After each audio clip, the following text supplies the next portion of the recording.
You laughing? Let me tell you, we have an agenda. We are not going to tell you everything. Not everything, but just wait. We cannot tell you how we've been exploiting the country. Let me put it to you. My country, in this country, Paul Biya is the president. Who are you? We decide what to do. We can take and untake. You can go to hell. We are doing the services of Paul Biya, and he is doing the services of the French. We have to assimilate the Anglophones. That they are fighting now. Fighting for what? Let me tell you something. We are the ones to determine what is going to happen here. Not them. We have to take the initiatives. We are the stronger ones. We're telling you, don't care about them. No. We are the ones to tell you. Let me show you. Do you know Achu? Yeah.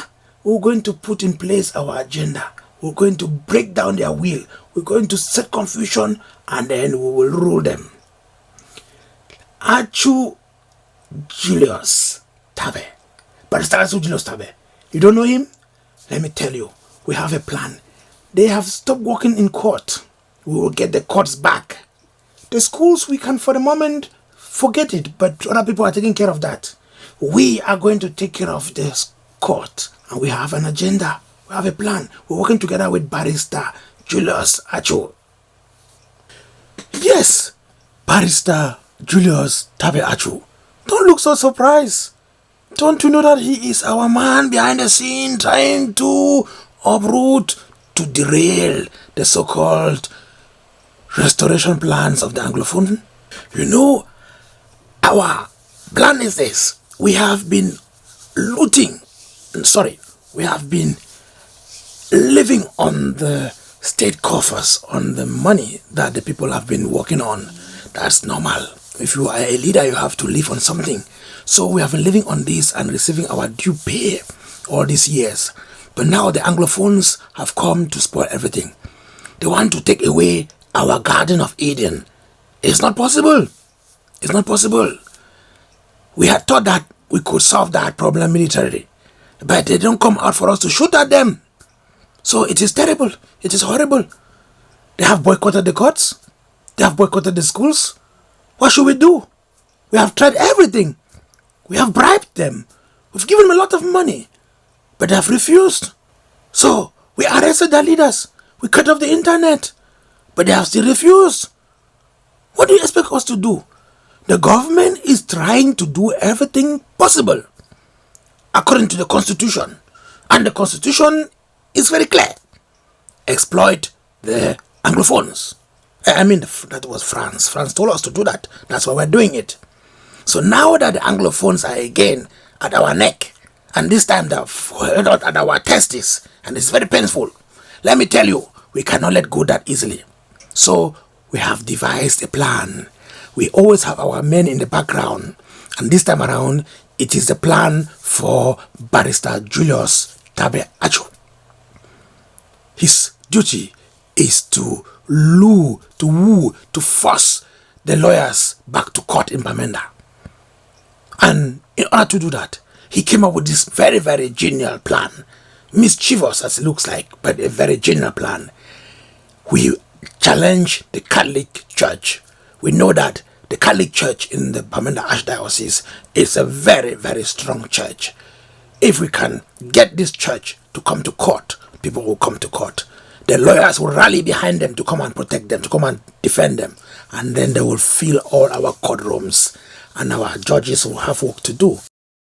All they have to do now is to prolong the cases so that we have 2 court cases going on, one in Yaoundé and one in Bamenda. So we keep distracting them, and then we keep calling on the international community to see that we are giving justice, and we delay and delay and delay.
Barrister Julius Tabe Achu.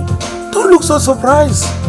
Don't you know that he is our man behind the scene trying to uproot, to derail the so-called restoration plans of the Anglophone?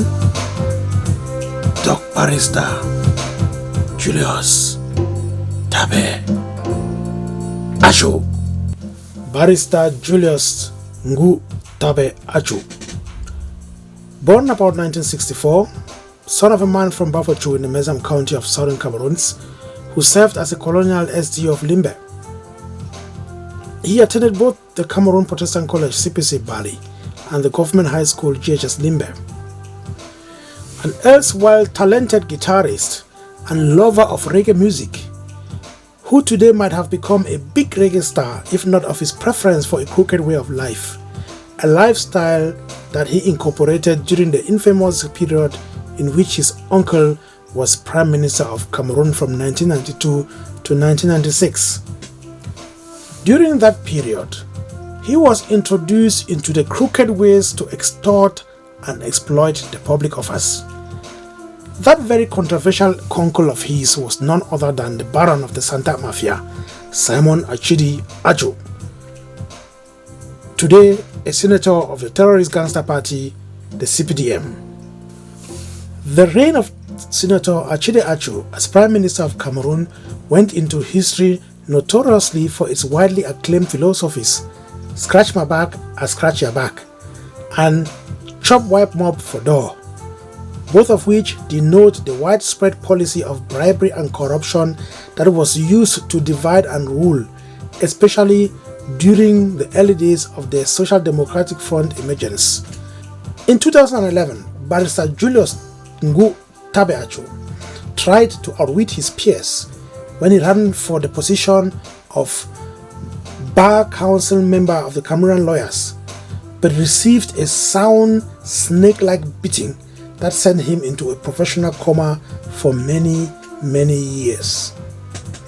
Then, in the wake of the Coffin Revolution that started in November 2016, with the general uprising of the indigenous people of southern Cameroon to challenge their perpetual oppressors, and the brutality that was meted out on them in response by the government of La République du Cameroun, while some southern Cameroonian sons and daughters risked their lives and property to champion the cause for the good of their people, some individuals of the establishment, including Barrister Julius Tabe Achu, saw instead an opportunity to capitalize on the situation for personal interests and stage a devilish comeback. Without having contributed in any way productively in the struggle, Barrister Achu was one of the first to offer to defend the incarcerated leadership of the outlawed consortium, including his honorable colleague Barrister Agbo Bala. Thank God there were more competent lawyers and barristers to handle that. Thank God indeed.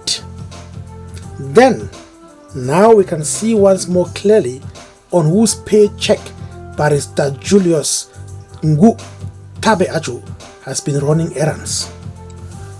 How then can one explain the turn of events that the same Barrister Julius Tabe Achu is the one representing the interests of the so-called consortium of parents who has dragged the men of God of the Catholic Church in the Archdiocese of Bamenda to court, knowing fully well that the courts have been non-functional since the onset of the strikes by none other than his colleagues?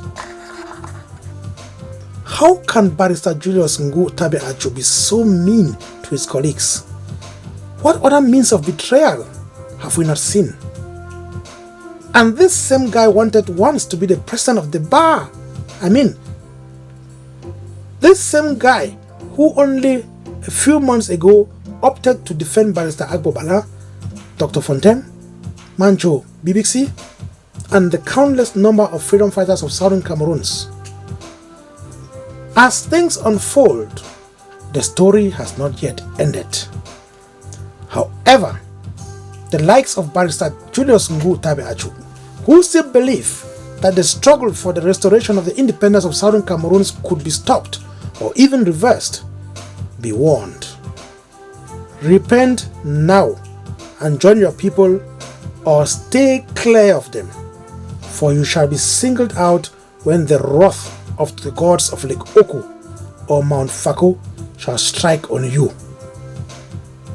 This message goes similarly to the men and women of Southern Cameroon's extraction who are still clothing the colonial posts of parliamentarians and senators to listen to their hearts and choose.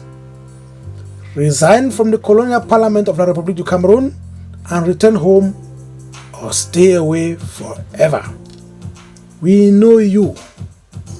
Our eyes are on you. As for the Catholic Church in Southern Cameroon, nothing can and shall happen to you. This is the moment of the liberation of the oppressed people of Southern Cameroon, which also includes your leadership. It still baffles me to note that since the start of our revolution, no Catholic representative in La République du Cameroun, including the Apostolic Nuncio and the other bishops, has been bold enough to openly criticize the brutality with which the occupational forces of La République du Cameroun have been meting out on us. Where is the show of fraternity when fellow Catholics are being persecuted in Southern Cameroon and the Catholic Church in La République du Cameroun stays quiet? There we go. It's no secret that there has always been this division of the Catholic Church simultaneously in Cameroon. Now is the time for someone to prove me wrong. We, the people of Southern Cameroon, stand shoulder to shoulder with our bishops and our priests. If La République thinks it can break our resolve by forcing the courts to resume in Bamenda, it's a big mistake. No court will sit in Bamenda or anywhere else in Southern Cameroon until our demands are met. Block by block, neighborhood by neighborhood, court by court, school by school.